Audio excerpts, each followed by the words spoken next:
before we get started talking about, On Demand Treasury, just introduce yourself and tell us a little bit about what you do, Tom, at Treasury Xpress, and then Sam, if you'd then follow up and tell us a little bit about yourself. Yeah, absolutely. So I'm Tom Leach, and I am now Chief Operating Officer at Treasury Xpress.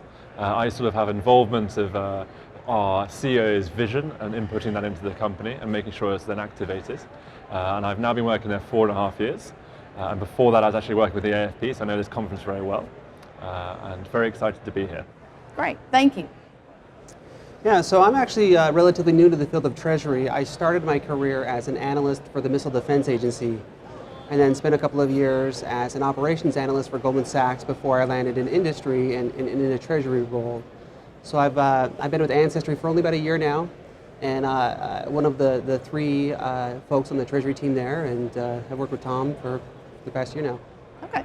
Great. So this is nice. We've got someone from the technology side to give us some insight, but also the corporate practitioner side. So looking forward to hearing some great information from both of you.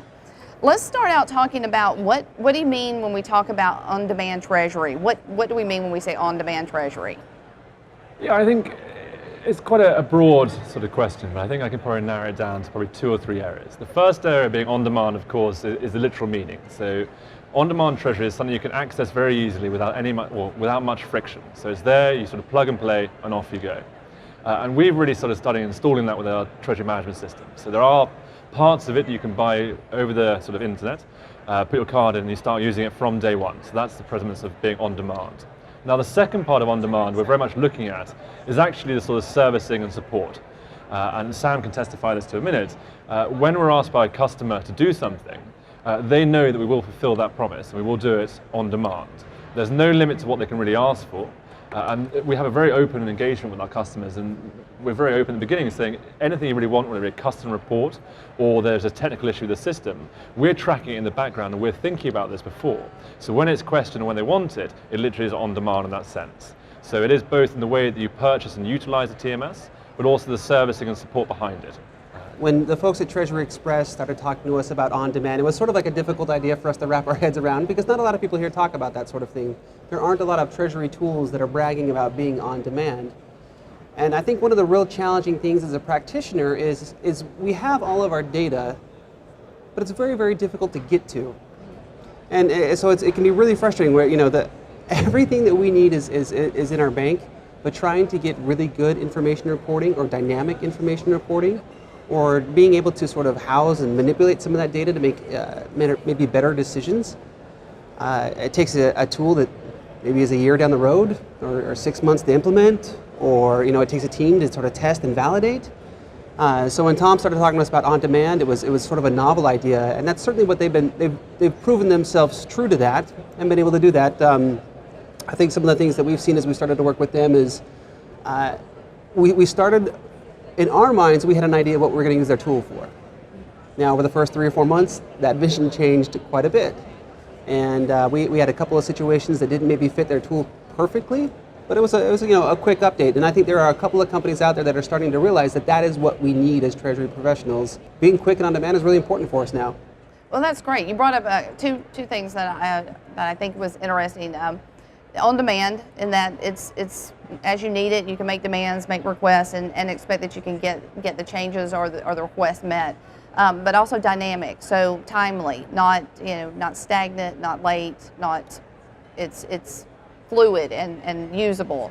Tell me about how an on-demand treasury system, or treasury systems as a whole, maybe just the entire space, works in terms of, do you need to be a small corporate? Can you be large? Is it affordable? Is it not? Is there a price point that makes a difference that you have to cross before it makes sense? Yeah, I think there's probably like a multitude of questions within one. I think, judging from what we've been saying and who's been using us, I think if we look at our clientele, the smallest customer is $15 million in revenue. It's not big at all. But again, the largest is about 40 billion. So it's really any spectrum of customer needs an on-demand solution. As Sam pointed out, it's not necessarily just the concept of is it easy to buy and easy to use, but is there support and is there backup, and are they ready when you scale as a business? So maybe it's the small corporate or mid-corporate around 400 million who is growing very quickly, and they want what they want day one, but day two, day three is something completely different, and can they scale as a solution with it? And I think, of course, if you look at all the literature that's been put over the last 10 years, one of the biggest hurdles historically was always cost. And it was perceived in the marketplace that to have a TMS, you must be over 4 or 5 billion. And if you look at Xero and the accounting world, they completely destroy the businesses of SAP and Oracle and even Sage for sort of mid-level businesses by going in there saying, look, you can have almost a full accounting software for a very low cost. So we took inspiration from that and said, look, we can come into the market, and because we're using technology rather than humans to sort of work with it, we can go and save the corporate money by implementing these systems, relying upon technology more than saying, look, every time we acquire a customer, we have to have 3 or 4 people working on that project. It's not the case. We can have one person working on 50 projects because we're relying upon technology, not humans. So I think we've managed to go across and look at what's going on, remove any legacy from our solution. Say we're working on technology now that's actually designed in 2016, and utilize that to advantage and save the corporate a huge amount of money. And as we've always been saying, and a lot of people now saying, like us, the concept of democratizing treasury management systems. So giving everyone the ability to move from Excel, regardless of how complex or how simple they are, and use a secure, universal format to view their accounts, do reconciliation, even make payments. I mean, we're actually, the concept of the store, and you're looking at as well, the effect of APIs. So can we use an API for very cheap to validate a workflow? So there are aspects of the system that now and the ability to buy it in different ways that make it extremely affordable for customers. Okay. Sam, I want to ask you a quick question because you've got a great corporate perspective, and we learn from all the projects that we do. And you mentioned that you sort of have one vision when you started the project, and then it sort of morphed a bit. So what would you say are the 1 or 2 things that a corporate should really think about in terms of looking at a TMS, planning for it, or scoping it? What would be the 1 or 2 things you would do differently that you learned?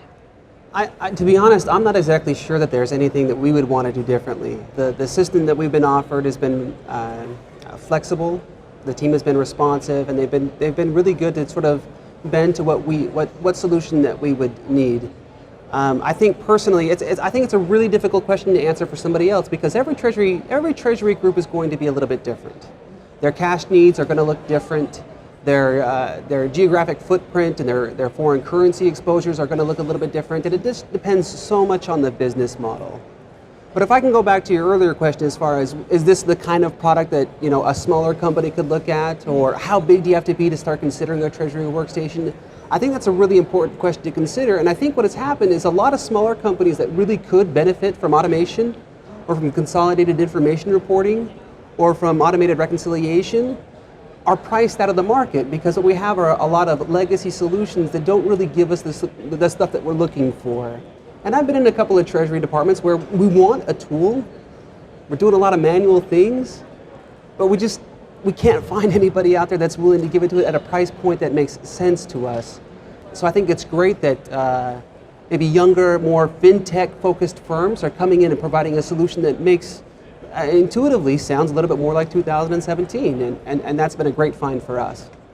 Great. Well, one thing you brought up is talking about younger technology and vendors that are out there, but what's happening in the space in terms of technology? Where are things going in terms of the next round of intelligence, and where's the development heading in the space of treasury software? The next, I suppose, evolution of a TMS is looking at how we can integrate with other systems or other providers. And everyone, perhaps 4 years ago, was talking about the concept of blockchain, which I'm sure we'll get to later. But I think what's far more pressing is actually APIs. And you look at the European regulation PSD2, I know that's not very relevant in the US, but it's being pushed across. And you look at Citi, look at Wells Fargo, these banks are already using APIs and rolling across into the US market. And we're fully focused on looking at how this can change. One of the biggest hurdles that we face as a vendor is connecting to a bank, whether it be via Swift or host to host. Some banks are extremely good at it, but depending on a corporate, especially for the smaller ones, they may not have a dedicated relationship manager. So how do they go about getting connected via, let's say, host to host? They have to write a letter, and then they're basically left at the whim of the banker to when they turn it on. But with an API, you'll be able to request it, and it takes 2 days to do it and test it, and then you're live. Then you're feeding information back and forth. So I think one of the big areas is around APIs, and I think, Sam, you might be able to talk about maybe some others, and I can wing it back my way as well. Yeah. I've got my foreign currency traders, and I've got a separate foreign currency trading platform. Now that doesn't do my cash management, and it doesn't do my information reporting, but I would really like for those two to talk to each other. I've got my investment manager and their information reporting, but I really want to include that as part of my daily cash considerations. So I've got all these disparate vendors and different solutions that we really love. We have great relationships with them, and they offer really, really good solutions, but I just need them to talk to each other. So if I can have one provider that's flexible enough and quick enough, and I tell you one big thing is, do I trust them to actually develop something quickly and that's going to be cost effective, that I can validate almost immediately and start using now? I think that's where the Treasury technology needs to go into the future. And so we need somebody who's flexible and savvy and quick enough to sort of manage sort of the communication and the connection between all these different vendors. And that's super important for us. And we really want people to head that direction.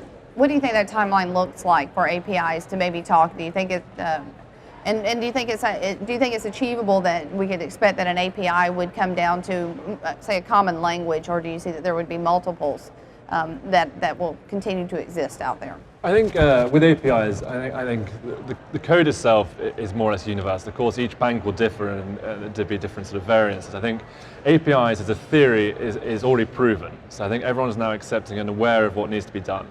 And Sam is right around communication, like between system to system, between bank to system, and even I think communication from the point of view of vendors. Like I think if you look at the vendors from 5 years ago, we are very different now. And what I mean by that is the number of times we've spoken to customers and said, look, how is your implementation experience? And we did a webinar with you a few weeks ago, and one of the biggest, I suppose, irritants of the corporate was we were promised a fast implementation, but it wasn't delivered. And we've seen it where the best salesperson comes in, sells the corporate everything, and then just disappears into the ether. And then what's replaced is perhaps B or C squad with the implementation team. They walk in the room and go, right, well, it's sold. And the corporate sort of looks around in disbelief and goes, well, you should know that surely. So it's also a communication point from not only between system to system, but between employee to employee.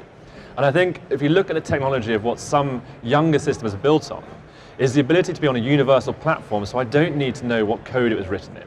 I don't need to know what client A has when I'm actually looking at client B, because it's all universal. It's just switched on or switched off. So I think communication is a huge point between system to system, but also between client and customer. And I think if you look at what banks are doing in the retail banking side with machine learning and AI, they're also automating a lot of their help desk and service desk. And that's now moving more actually into the more, I suppose, nimble FinTech companies, which we are actually now FinTech companies. We're not looking at B2C, we're not looking to consumer, we're looking at B2B, which is one of the last bastions to really be touched by really disruptive technology. Those technologies are really incorporating more of the AI machine learning to be automatic when responding to an issue. Or they're even picking the issue up before the corporate turns the system on. So I think the back office of all the systems are now also being hugely revolutionized by the ease of use and pre-built systems they can plug and go. We're not looking at having a team of 100 developers to code it. We can go and buy it for $50 and plug it into our system. And I think this sort of piecemeal adoption of technologies out there is really now pushing Treasury and pushing our banking space and our sort of B2B space much faster than we ever predicted. And everyone's talking about blockchain and how that's going to affect, but no one really knows how it's going to affect us. But what we can see now is the result of years and years of dissatisfaction in communication to be pushing forward. So let's sort out, first of all, what's wrong with our systems, and then look into the future of how we're bringing in new adoptions like blockchain. Well, I know we're getting close on time, but let me wrap up with asking you, what are the one or two things that we should be looking forward to seeing in the space or with Treasury Xpress? I mean, I know it came out, I think, yesterday we did a press release and we just raised $5 million in funding. And we're really excited. I think our clients are also excited about what we're bringing to the market. First of all, as we've said throughout this conversation, we're a very nimble FinTech company. And we're looking at all areas of finance, not just necessarily Treasury. I think if you look at what we've been talking about at the very beginning of On Demand, our store will increase with APIs around payments, around forecasting. We're looking at other areas of Treasury itself to complement what we've been doing. But I think Treasury Xpress as a company is moving in the right direction where others, have we seen consolidation? Yes. Is that going to spur growth or is it going to spur innovation? Absolutely not. It's those companies that are young and hungry that want to go and build stuff. And I promise you, in 24 months, we're having a very different conversation. Hopefully, we'll be much, much bigger, and we'll have 20 clients sat with us rather than very handsome Sam here. But I think... I'd like to think that I'm worth 20. Well, I think you are worth 20, don't worry, so you're very special to us. But I think we're expecting a huge amount of growth, not only in the US, we're looking at opening up offices. We just opened up offices in Texas. to accompany what we're doing in the West Coast, in the Midwest, but also we're looking at expanding the sales force. We're looking at opening up offices across Europe, and maybe even further far afield in Asia Pacific. But I think our core focus now is to grow what we have and utilize what we have, whilst researching and designing much, much more robust systems that can be flicked on and off or sold very simply.